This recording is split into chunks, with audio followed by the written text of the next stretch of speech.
Memphis, thank you so much for having me today. We were just talking about how being in this space makes you want a tattoo. As I was looking through your work, I was thinking, this is so detailed. It's line art on somebody's skin. It's wild. So has that kind of always been your aesthetic, or did you get into that niche? That's a hard question to answer, because when I first started, I had no direction. Honestly, I just kind of tattooed, and whoever came to me is just what I ended up tattooing. Just whatever work I could get. And then eventually I kind of found what I was a little bit more passionate about in tattooing. And I feel like it was like what happened first, the chicken or the egg, because people were coming to me for a lot of fine line stuff. So I got pretty good at doing like fine line tattooing. And from there I kind of developed a style that I think is unique to me. People seek me out for it, and that's kind of how that developed. But at first I was just doing anything that came through the door. My dad's been tattooing for 30 years. He kind of raised me on like, you appease any potential client that comes through the door, and then whatever style they may want is something that you conform to and you learn it. And so I'm proud to say that I have many styles that I'm proficient at, but I definitely excel mostly at like line work, stippling, fine lines. It's kind of where I gravitate towards. So let's go back before that. Your dad has been tattooing for years. Did you always know that this was something that you were interested in? And at what point did you go, okay, I could do this? It's a great question, and it's because my mom. My mother insisted on me not being a tattoo artist. As crazy as that sounds. She said it was a curse that I was good and artistically inclined because I was destined just to become a tattoo artist, which I thought just be a tattoo artist. My dad's my idol. Yeah. And of course my dad is who he is and a very talented artist. But growing up, I just idolized my father. I thought everything he did was awesome. I grew up in a tattoo shop. I was there. I hear stories all the time. I was just in the elevator yesterday, and someone's like, "Are you Memphis?" She's like, "I remember you were yay high. Your dad tattooed me and you were walking around the tattoo shop." And anyways, I hear stories like that all the time, and I think that's what probably embedded the idea that I wanted to be a tattoo artist at such a young age. Yeah. So knowing that your dad has been tattooing for 30 years, when did you actually start tattooing? Too young, perhaps? No, I wouldn't say too young. It's funny because people used to say, "Have you have your first tattoo yet?" I'm like, "Dude, I'm in 5th grade, bro." Like, of course I'm my first tattoo. At least it would be good. Yeah, exactly. At least I know a guy, but it took until I was about 16. I was playing football for a second, and I took all my after school time. I was like, dude, it's time to start my apprenticeship. So then I just came in the shop, did like normal busy tasks like sweeping the floors, wiping down the windows, helping out. And it slowly kind of merged into an apprenticeship. And the typical way you do an apprenticeship, and this is old school, but I'm happy I learned old school, is that you don't even touch a tattoo machine for the first 2 years. So the first 2 years, you're just helping out the shop. You're learning the ways on your own time.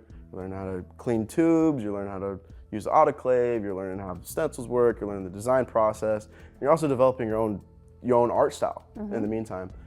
But I did it for 3 years, not even touching a tattoo machine. And eventually when I was like 18 and a half, I started tattooing, and it was nerve-wracking as heck. I tell you, I was over-prepared, obviously, but no amount of pigskin can get you ready to tattoo a person. Wait, is that a thing?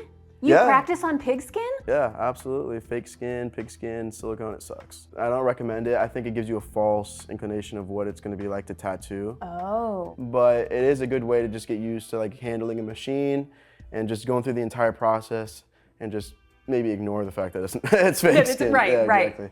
But okay, tell me about the process before you get to the machine when it comes to designing a tattoo. We talked about sort of the collaboration, but what are the nuts and bolts of designing something that you are then going to transfer onto skin? For me, I view it heavily based on the collaboration between the artist and the client. And I always note that the client tends to be more satisfied with the tattoo if they felt like they were part of the collaboration of the design. Sure. So they know the reasons why you did something like that. Even if their initial idea is a no from you, if you walk them through why it's a no, they'll be even more impressed on how you came up with what you came up with. Right. And there's oftentimes you'll design something and you'll come in the day of, and you'll present it to the client and they'll have questions. But I think designing in collaboration with the client eases those questions so they understand the reason, the thought process behind going into all the decisions you made in the design. And it also leaves room for, hey, what if we did this, and what if we did that? Yeah. And also leaves a lot of room for no's and why nots, and then yeses, and including them in very unique ways. And I think artists undermine sometimes how creative the clients can be.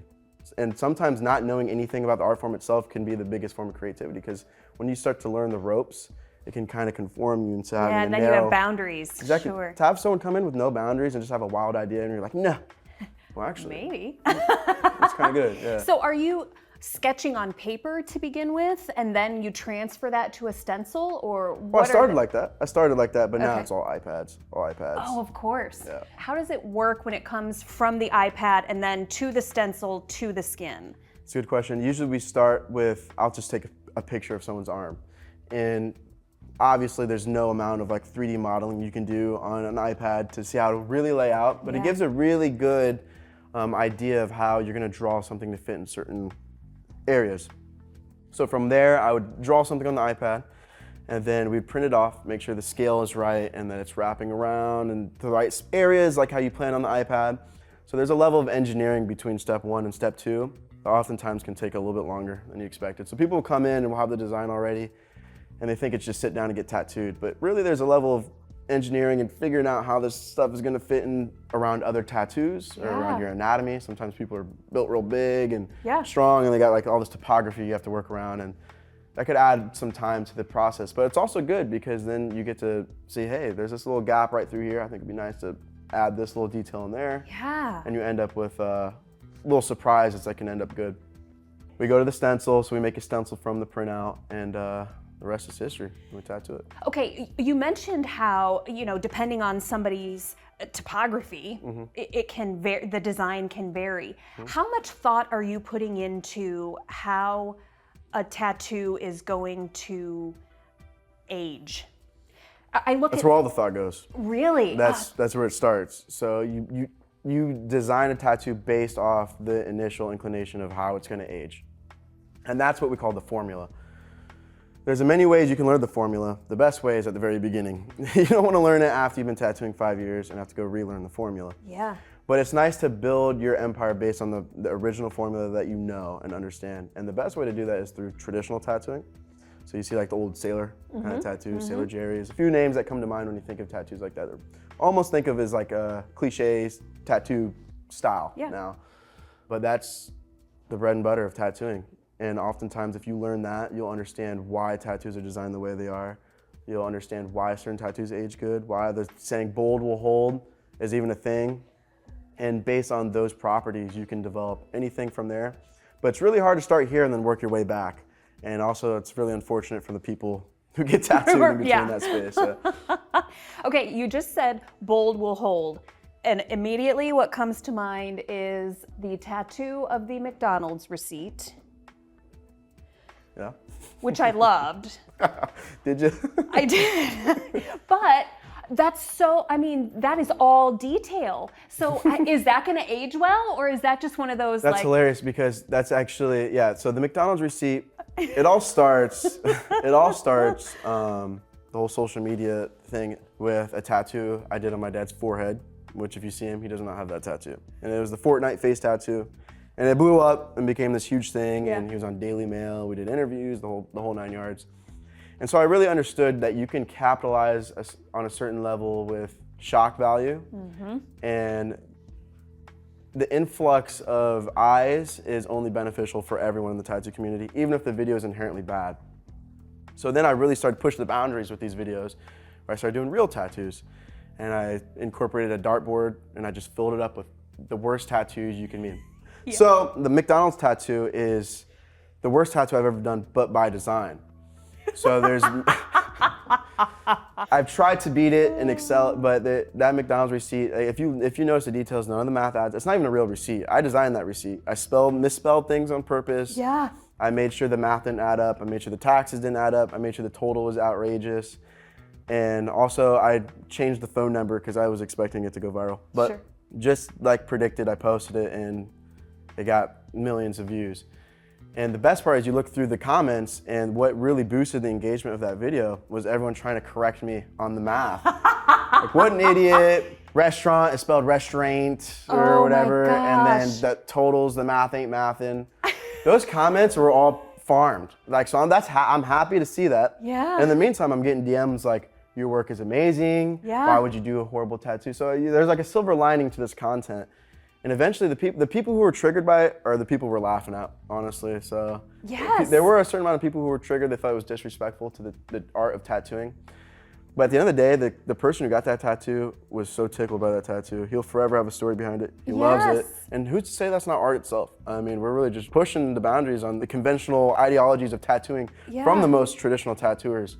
And they don't like it. And I'm dead serious when I say I love that tattoo. I love it too. I don't want it on my body, Yeah. but I thought it was hilarious. Exactly, that's the point. But also that speaks to, again, what a businessman you are, because there was so much strategy behind that post. Mm-hmm. And so what happens to the shop and your artistry when things like that blow up? Are you now so busy that you can't? Yeah, and that's what people don't see. Yeah. You post a video like that, and initially you're like, who would want a tattoo from a guy who misspells tattoos? But what they don't see are the people who are like, I think that's hilarious. The people who get it. Yeah. I think that's hilarious. I'm willing to fly in to get a tattoo from you. I've looked at your work. It's beautiful. And also, they don't see my DMs flooded with people who want to get a crappy tattoo like that from the dartboard. Right. Which is just funny because I got to see the scope and the reach of making viral videos, and it added value to just doing something that gets people talking. Yeah. And good or bad, at the end of the day, I stand on a lineage of good artwork. So to do a few funny videos where I do a bad example of tattooing is all for the good in the big picture. So knowing that you are great at what you do and that you have created this reach, are you going to stay here? I get that question a lot, and absolutely. I want to stay here. I always at least have one foot in the door here, no matter what. My dad's here. My business is here. Of course, I want to explore and travel and probably open up businesses elsewhere. But that's all going to be with the best interest of this town, Fort Wayne. I love Fort Wayne. I don't want to turn my back on it. I don't want to forget what it's done for me and my dad and our business. And at the end of the day, I will always be proud to say I'm from here. Wow, I could talk with you all day. Rarely do I get an artist that I feel like is equal parts businessman and artist and able to kind of articulate it. So this was really fun. Thank you so much. Congratulations on all your success. And thank you for staying in Fort Wayne. We need beautiful artists to stay here. So thank you. Thank you so much. I appreciate you having me. It was a pleasure talking to you. For more information, find Memphis Manco on Instagram.